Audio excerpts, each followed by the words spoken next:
Terima kasih teman-teman telah mampir di channel Mendongeng 31 ini. Semoga teman-teman dalam keadaan sehat-sehat ya. Dan jangan lupa bahagia ya. Kita akan mengulas sedikit tentang apa yang terjadi di episode sebelumnya. Kita diperlihatkan sebuah bangunan yang sangat misterius yang muncul di tengah-tengah kota.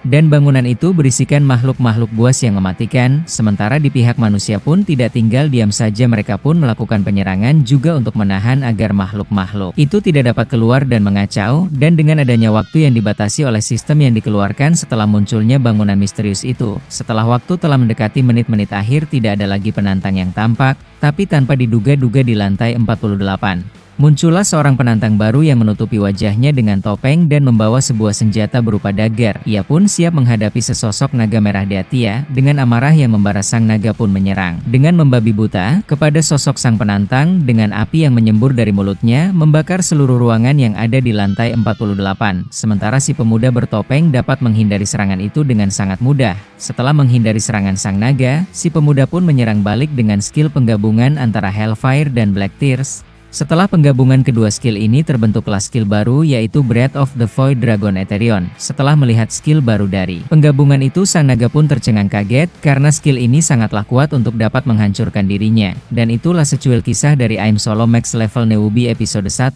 Semoga teman-teman dapat menikmatinya dan juga dapat membantu channel ini berkembang dengan memencet tombol subscribe-nya, tombol like-nya, dan aktifkan juga lonceng untuk tidak terlewatkan episode baru dari Mendongeng 31. Terima kasih.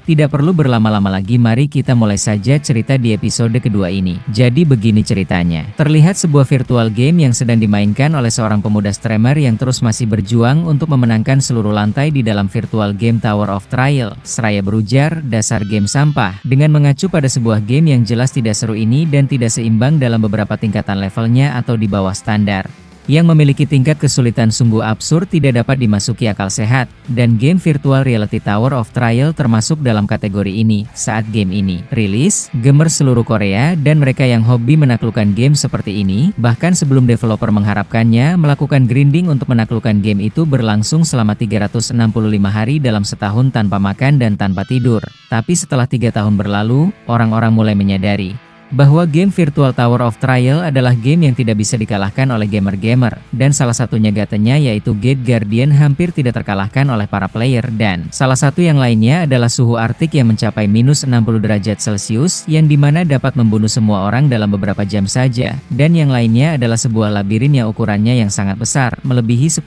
km persegi luasnya yang harus ditelusuri oleh player.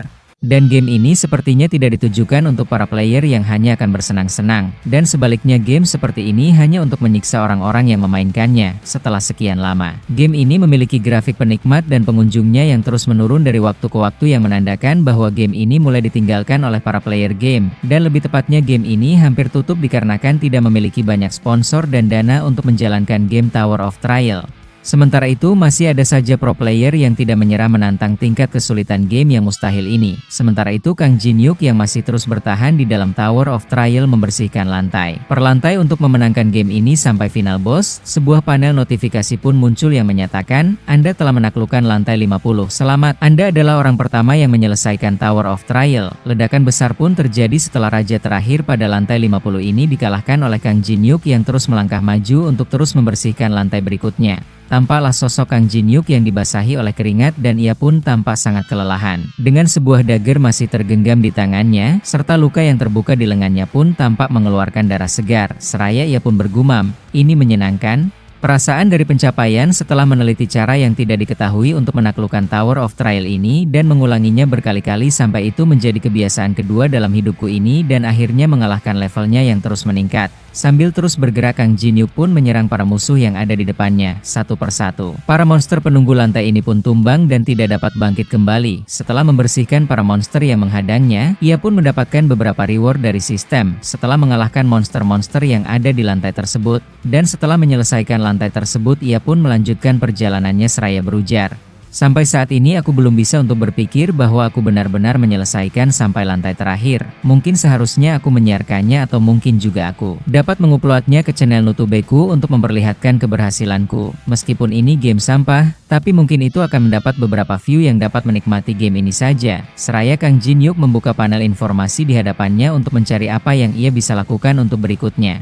Dan seketika itu munculnya sebuah notifikasi dari dalam panel tersebut. Setelah Kang Jin Hyuk membukanya, terlihatlah pesan di dalamnya yang dapat dibaca dengan jelas dan mudah dimengerti. Terima kasih sudah memainkan game ini sampai sekarang. Kami developer game Tower of Trial akan reboot update game ini direncanakan akan terjadi dalam 12 jam. Jadi silahkan untuk terus menikmati gamenya setelah update. Kang Jin Hyuk pun terkejut melihat pesan yang disampaikan sistem itu seraya berujar, "Aku tidak menduga mereka akan melakukan reboot update game Tower of Trial. Aku tidak menyangka mereka dapat melakukan ini, bahkan dari mana perusahaan ini mendapatkan uang untuk melakukannya. Untuk ini semua membutuhkan biaya yang sangat besar. Apakah mereka menemukan ladang oil di tengah gurun atau mendapatkan sponsor besar?" ujar Kang Jin Hyuk sambil terus membaca pesan itu. Ia pun terkesima dengan pesan yang ia baca seraya terus berpikir di dalam benaknya, ini benar-benar tidak masuk akal. Seharusnya game ini tidak menguntungkan lagi bagi mereka. Tapi mengapa mereka akan mereboot dan mengupdate-nya? Atau mereka mungkin punya pemikirannya sendiri tentang melakukan sesuatu seperti ini. Dengan senyum tipis memikirkan apa yang direncanakan si pendevelop game ini. Sementara di dunia nyata kita ditampakkan sosok si player yang memainkan Tower of Trial dengan karakter Kang Jin Hyuk. Seraya ia bergumam, bahkan jika game ini mendapatkan reboot update, aku tidak berniat memainkan game ini lagi, dan aku berencana untuk mengakhiri pekerjaanku sebagai seorang streamer dan YouTuber,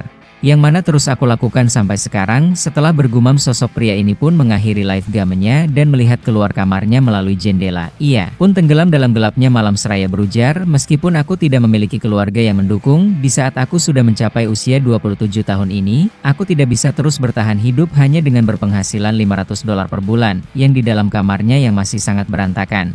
Dan di dalamnya terdapat beberapa sampah yang menumpuk di sudut-sudut kamar. Sosok pria ini terus memandang jauh di gelapnya malam seraya mengingat-ingat bahwa banyak orang-orang yang memberitahunya bahwa aku harusnya menjadi seorang petarung profesional saja. Kau baik dalam bertarung, tapi sekarang aku lebih memilih mendapatkan uang secara online lebih penting daripada menjadi petarung profesional. Setelah termenung mengingat-ingat apa yang sedang ia alami sebelum menjadi streamer, ia pun duduk santai dengan beberapa kaleng minuman yang telah dihabisi dan membaca pesan-pesan yang ada di dalam live chat. Malam pun semakin larut dan banyak minuman yang telah ia habisi. Ternyata sosok pria ini sedang bingung memikirkan cara bagaimana memberitahu bahwa ia akan berhenti dari melakukan stream lagi. Sebelum mengambil keputusannya, ia pun segera terlelap karena sudah terpengaruh oleh minuman-minuman keras, dan hari pun telah berganti menjadi hari yang lain. Pria ini pun terbangun dengan memegang kepalanya yang masih sedikit pusing. Aduh sial, kepalaku masih berat. Aku mungkin seharusnya mengupload video penaklukan game Tower of Trialku, ujarnya setelah terbangun. Ia pun kembali menyalakan komputernya untuk segera memulai rencananya pada hari ini. Dan seketika setelah komputer itu aktif dan terhubung dengan internet, terbukalah sebuah window dari channel yang sedang live. Di sana tampak bangunan misterius yang tampak besar dengan aura gelap yang terpancar dengan kuat dan tidak asing untuk si pria ini. Apa ini? Tidak mungkin tower ini menjadi kenyataan, atau aku masih bermimpi, ujarnya melihat apa yang ada di channel itu. Ia pun langsung bergabung dengan grup Tower of Trial live chat dengan teman-temannya untuk mengkonfirmasi apa yang ia saksikan dalam layar komputer. Terjadilah percakapan di dalam grup Tower of Trial itu. "Hai, apa kalian melihatnya? Atau kalian sedang menontonkan?" ujar si pria kepada temannya dalam satu grup, dan dijawab oleh salah satu temannya, "Iya, aku baru tahu karena Melon Watermelon memberitakukannya kejadian ini kepadaku, tapi tampaknya ini dari sebuah game yang disebut game virtual Tower of Trial yang rilis 11 tahun yang lalu. Apa kalian percaya ini?" Seketika si pria ini berpikir bagaimana ini bisa terjadi, dan tanda-tanda ini adalah dimulainya Tower of Trial. Dan seketika itu juga panel-panel pengumuman bermunculan di mana-mana memberikan informasi untuk seluruh umat manusia. Di dalam panel itu tertuliskan Tower of Trial versi reboot update pertama telah selesai dan dimulai.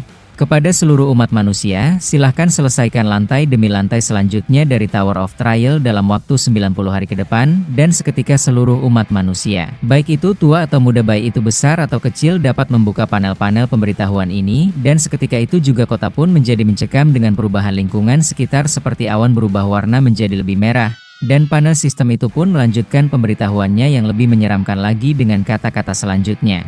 "Jika kalian gagal, wahai umat manusia, kalian akan binasa." Dan sosok pria yang dapat menyelesaikan game Tower of Trial itu pun tersentak setelah melihat pesan yang disampaikan oleh sistem itu. Jadi itulah akhir dari episode kedua ini ya teman-teman, di mana ditampakkan bangunan Tower of Trial yang ada dalam game virtual kini menjadi tampak di kehidupan nyata, di mana notifikasi yang muncul di mana saja yang dibaca oleh seluruh umat manusia sangatlah menyeramkan karena ancamannya yang akan membinasakan seluruh umat manusia. Apakah yang akan dilakukan umat manusia dalam 90 hari yang akan datang? Akankah muncul hero-hero dari umat manusia yang akan dapat membersihkan dari makhluk yang ada di dalam Tower of Trail? Apakah yang harus dilakukan umat manusia ini untuk mendapatkan kekuatan untuk menjadi hero? Dan masih banyak lagi pertanyaan yang ada di dalam benak teman-teman. Jangan khawatir teman-teman, kita akan mengetahuinya satu persatu di episode yang akan datang. Terima kasih teman-teman telah menikmati channel ini dan tidak segan-segan untuk selalu mengingatkan untuk memencet tombol subscribe-nya dan klik juga tombol like-nya dan aktifkan juga lonceng untuk tidak terlewatkan episode baru dari Mendongeng 31. Terima kasih.